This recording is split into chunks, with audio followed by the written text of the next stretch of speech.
کافی نہیں ہے. فرماتے ہیں کہ حضور کی پوری زندگی وہ تو بہت مشکل کام ہے. حضور کا پورا حسن اور حضور کی پوری صورت کو بیان کرنا یہ بھی بہت مشکل کام ہے. جس طریقے سے نا انہوں نے اپنی عاجزی اور حضور کی سیرت کی عظمت کی ایک جھلک ایسے ظاہر کی ہے، اس سے پتہ چلتا ہے کہ حضور علیہ السلام اللہ تبارک و تعالیٰ نے ان کو کتنی عظمتیں عطا کی تھی. اور اللہ تبارک و تعالیٰ کے اس کل خزانوں میں اللہ تبارک و تعالیٰ نے جس موتی کو اتنا خوبصورت بنایا، جتنا حسن عطا کیا، جتنے کمالات عطا کیے، اس سے اندازہ ہو جاتا ہے. صرف ایک انسان کی عقل وہاں تک پہنچ نہیں سکتی ہے. صرف ایک بے بسی کا اندازہ ہوتا ہے کہ اس چیز کو سمجھنا یہ انسانی بس اور ہمت کا کام بھی نہیں ہے. حضرت امیر شریعت رحمۃ اللہ تعالی علیہ شہنشاہ خطابت ہے اور اپنے خطیبانہ انداز سے لوگوں کو سمجھانے لگے کہ وہی ایک انسان کیا ہے، ایک مصنف، محدث، مفسر، ایک شاعر، ایک نعت، ایک ثناء کس طرح پیغمبر کی تعریف بیان کر سکتا ہے؟ یہ تو بہت مشکل کام ہے. انہوں نے فرمایا دیکھو، اگر ساری کائنات میں اللہ تبارک و تعالیٰ نے نا ساری کائنات میں فرمایا رب تعالیٰ نے کل کائنات میں جتنے درخت پیدا کیے ان سارے درختوں کو کاٹ کر قلم بنا دیا جائے. رب تعالیٰ نے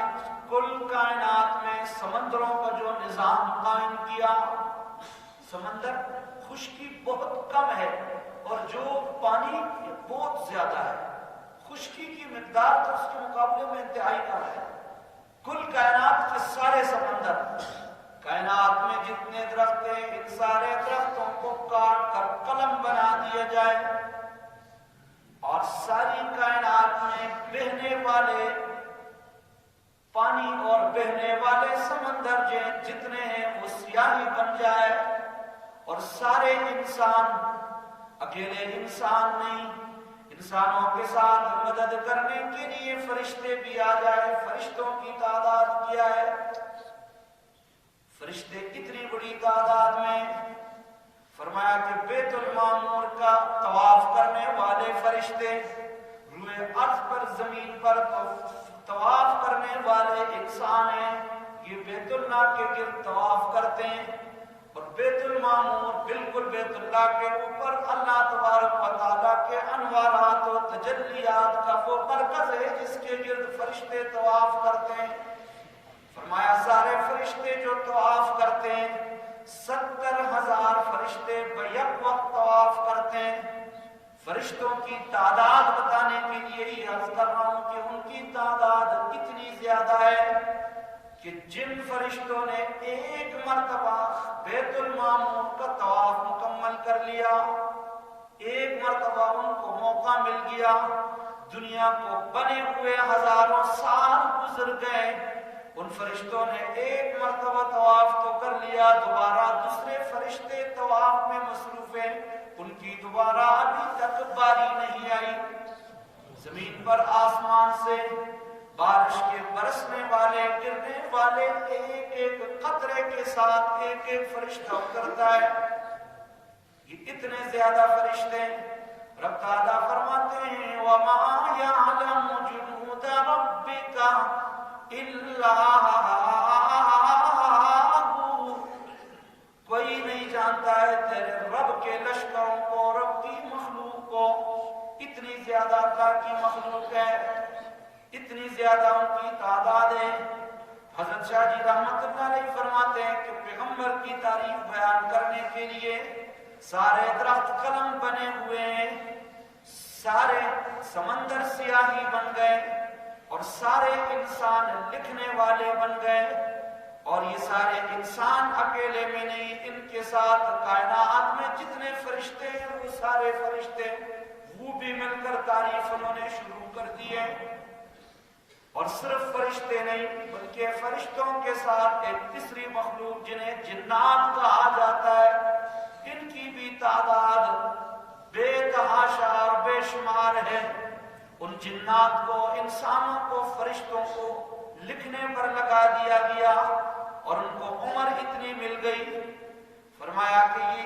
دن سے دنیا بنی ہے اس دن سے لکھنا شروع کر دیں،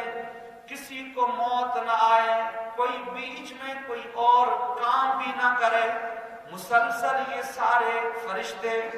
ان سارے سمندروں سے سیاہی اٹھا کر لکھنا شروع کر دیں، سارے انسان اور سارے جنات لکھنا شروع کر دیں۔ ان کے لکھنے کا زمانہ 1 صدی نہیں، جب سے دنیا بنی ہے اس وقت سے لے کر قیامت کی صبح تک یہ لکھنا شروع کر دے، یہ مسلسل لکھتے رہے۔ فرمایا یہ سارے سمندر جو سیاہی بن گئے یہ ختم ہو جائیں گے، جو قلم درخت کاٹ کر کائنات میں اگے ہوئے سارے درختوں کو جن کو قلم بنایا گیا ہے، ان سارے درختوں سے بنے ہوئے قلم کھسک کھسک کر ختم ہو جائیں گے، ان سارے انسانوں کی، جنات کی، فرشتوں کی زندگیاں ختم ہو جائیں گی اور ان کی ہمتیں جواب دے جائیں گی، یہ تو ہمت ہار جائیں گے، سب کچھ ختم ہو جائے گا، پر آقا کی سارے جسم کی نہیں، ساری صورت کی نہیں، ساری زندگی کی نہیں، سارے اخلاق کی نہیں، پیغمبر کی زندگی کے ہر پہلو کی بات نہیں کی۔ فرمایا ان سب کی ساری توانائیاں صرف ہو جائیں گی، پر محمد رسول اللہ کی ایک زلف کی تعریف کا حق ادا نہیں ہوگا۔ نازا ہے جس پہ حسن، نازا ہے جس پہ حسن، وہ حسن رسول ہے، یہ کہہ کے شاہ تو میرے آقا کے قدموں کی دھول ہے، اور ایک کارواں شوق یہاں سر کے بل چلو، طیبہ کے راستے کا تو کانٹا بھی پھول ہے۔ ام المؤمنین حضرت سیدہ عائشہ صدیقہ رضی اللہ تعالیٰ عنہا اپنے سرتاج کی تعریف بیان کرتی ہے، ان کے حسن و جمال کا تذکرہ کرتی ہے، فرماتی ہے لنا شمس وللآفاق شمس، ایک میرے آنگن میں، میرے حجرے کے آنگن میں چمکنے والا سورج، اور ایک آسمان کے افق پر جگمگانے والا سورج، دونوں سورج ہے۔ اس سورج کو اللہ نے، آسمان کے افق پر جگمگانے والے سورج کو اللہ نے وَجَعَلْنَهَا سِرَاجًا وَهَّاجًا، یہ سورج آسمان کے افق پر جگمگانے والا سورج، اس کے بارے میں اللہ نے فرمایا یہ چمکتا سورج ہے، چمکانے والا نہیں۔ اللہ نے جو تعبیر اختیار کر دی، یہ چمکنے والا سورج ہے، یہ روشن سورج ہے، لیکن اللہ نے اپنے محبوب کے لیے جہاں سراج کا لفظ ذکر کیا، اس سراج کے ساتھ اللہ نے جو لفظ استعمال کیا، فرمایا اِنَّا أَرْسَلْنَاكَ شَاهِدًا وَمُبَشِّرًا وَنَذِيرًا وَدَاعِيًا إِلَى اللَّهِ بِإِذْنِهِ وَسِرَاجًا مُنِيرًا۔ یہاں اللہ تبارک و تعالیٰ نے اپنے محبوب کے لیے جس سورج کا ذکر کیا، جس لفظ کا استعمال کیا کہ میرا محبوب تو سورج کی طرح ہے، تو یہ نہیں کہا کہ یہ چمکنے والا سورج ہے، بلکہ اللہ تعالیٰ نے یہ فرمایا یہ تو چمکانے والا سورج ہے۔ یہ نہیں کہا کہ یہ خود روشن ہے، صرف بعض چیزیں خود روشن ہوتی ہیں، دوسروں کو روشن نہیں دیتی، اپنی چمک ہے، لیکن اللہ فرماتے ہیں میں نے اپنے محبوب کو جو حسن دیا، میں نے اپنے محبوب کو جو نور عطا کیا، میں نے اپنے محبوب کو جو عظمتیں عطا کر دی، میں نے اپنے محبوب کو جو روشنیاں عطا کر دی، ان روشنیوں کی شان یہ ہے کہ وہ خود بھی روشن ہے، کل جہاں کو بھی روشنیاں فراہم کرنے والا ہے۔ سراج منیرا،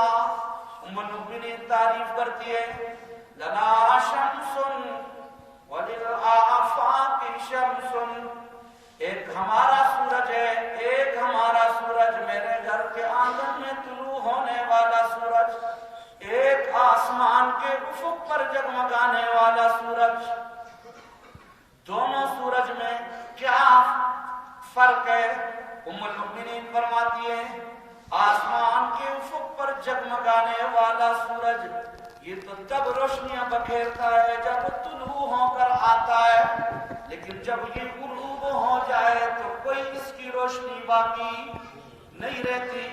اور مومنین فرماتی ہے میرے گھر کے آنگن میں طلوع ہونے والے سورج کی عظمت یہ ہے، اس کی شان یہ ہے کہ آسمان کے افق پر جگمگانے والا سورج رات کو غروب ہو جاتا ہے، میرے گھر کے آنگن میں طلوع ہونے والے سورج کی تابانیاں اور اس سورج کی روشنیاں رات کو بھی غائب۔ مومنین فرماتی ہے میں کوئی سلائی کر رہی ہوں، سوئی ہاتھ میں، اندھیرا ہے، رات کا اندھیرے میں چراغ بجھ گیا، چراغ کی روشنی میں نا سوئی کا عمل جاری ہے، چراغ بجھ گیا، چراغ میں جلانے کے لیے تیل ختم ہو گیا، میرے ہاتھ سے سوئی گر گئی، میں پریشان ہوں کہ رات کی تاریکی اور اندھیرے میں یہ گم کردہ سوئی کو کیسے تلاش کر لوں۔ اسی میں دیکھتی ہوں نا کہ میرے آقا میرے سرتاج حجرے کے اندر داخل ہوتے ہیں اور آپ علیہ السلام مسکرا پڑتے ہیں، دانتوں کی چمک ایسی ہے، مسکرانے کی چمک سے میرا حجرہ اتنا روشن ہوتا ہے، مجھے اپنی گم کردہ سوئی بھی مل جاتی ہے۔ یہ دانت کے شیراز ہے شبنم کے تراش ہے، یہ دانت ایسے خوبصورت ہے، یہ چہرہ ایسا خوبصورت ہے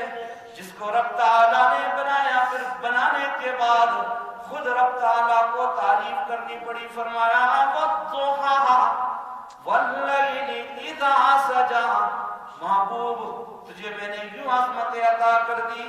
تیرے چہرے پہ حسن و جمال کو میں رب العالمین دیکھتا ہوں تو مجھ رب العالمین کو بھی اس چہرے کی خوبصورتی کی قسمیں اٹھانی پڑتی ہے۔ وَالضُّحَىٰ وَاللَّيْلِ وَالضُّحَىٰ وَالضُّحَىٰ، یہ حضور کا وَالضُّحَىٰ والا چہرہ، اس چہرے کی تعریف ہو رہی ہے، یہ اللہ تبارک و تعالیٰ کا محبوب چہرہ ہے، اور اس چہرے کے ذکر کی برکت سے اللہ تبارک و تعالیٰ کی محبت متوجہ ہوتی ہے، اللہ کی رحمت متوجہ ہوتی ہے۔ جس کو بنایا اور بنانے کے بعد اللہ تبارک و تعالیٰ کو نہ خود اس سے محبت ہو گئی۔ اس چہرے کا معجزہ کیا ہے، اس پیغمبر کی ہستی کا کمال کیا ہے کہ جس شخص نے ایسے عظیم ہستی کی پیروی کی اور ان کے نقش قدم پہ چلا، وہ قسمت کا سکندر بن گیا، وہ کبھی ناکام نہیں ہوا، وہ کبھی نامراد نہیں ہوا، وہ کبھی خسارے میں نہیں گیا، کامیابیاں ہی کامیابیاں سمیٹ لی، اور ایسی کامیابیاں سمیٹ لی کہ اللہ تبارک و تعالیٰ نے ان کی دنیا کو بھی خوبصورت کیا اور ان کی آخرت کو بھی اللہ نے بے تحاشا خوبصورت بنایا۔ صحابہ اس لیے کامیاب تھے جنہوں نے جب حضور علیہ السلام کے چہرے کی تابانیوں کو دیکھا، حضور علیہ السلام کی لائی ہوئی تعلیمات کی روشنی کو دیکھا، اور اس روشنی جس نے ظلم اور ستم کے اندھیروں کو مٹایا۔ چراغ میں جب روشن ہوتا ہے، رات کا اندھیرا ہے، اندھیرے میں ایک شخص آ کے اسے بٹن نیچے کرتا ہے، دباتا ہے، تو جب یہ لائٹ آن ہو جاتی ہے تو روشنی خود بخود ختم ہوتی ہے۔ اللہ نے اپنے محبوب کو ایسا محبوب بنایا، خوبصورت بنایا، پھر ایسی خوبصورت تعلیمات دے کر بھیجا، جب وہ کائنات کے نقشے پہ جلوگر ہوا، جب ان کی پیدائش ہوئی اور جب ان کا ظہور ہوا، جب ان کی بعثت ہوئی، جب انہیں نبوت مل گئی، جب اعلان ہو گیا یا ابا سفیان جئتکم بکرامت الدنیا والآخرہ، ابو سفیان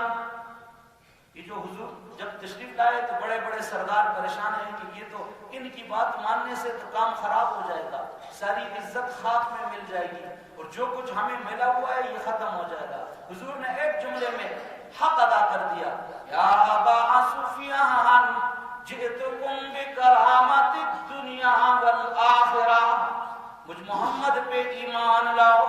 کچھ محمد کی پیروی کرو.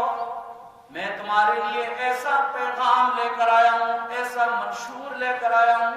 جو دنیا اور آخرت کی عزتوں اور عظمتوں کا ضامن ہے. یا ایھا الناس قولوا لا الہ الا اللہ تفلحوا. لوگوں لا الہ الا اللہ کہو تو کامیاب ہو جاؤ. یہ لا الہ الا اللہ کی کامیابی ہمیں اس کی سمجھ آ جائے. حضور کی محبت کا کیوں ذکر ہوتا ہے, حضور کے حسن و جمال کا اور ان کے معجزات کا اور ان کی پاکیزہ زندگی کا, کہ ہمارے دل و دماغ میں یہ چیز رچ بس جائے, پیوستہ ہو جائے کہ حضور کی پاکیزہ تعلیمات میں اور ان کی پیروی میں کامیابی ہے, ان کا راستہ چھوڑنے میں ناکامی ہے. اللہ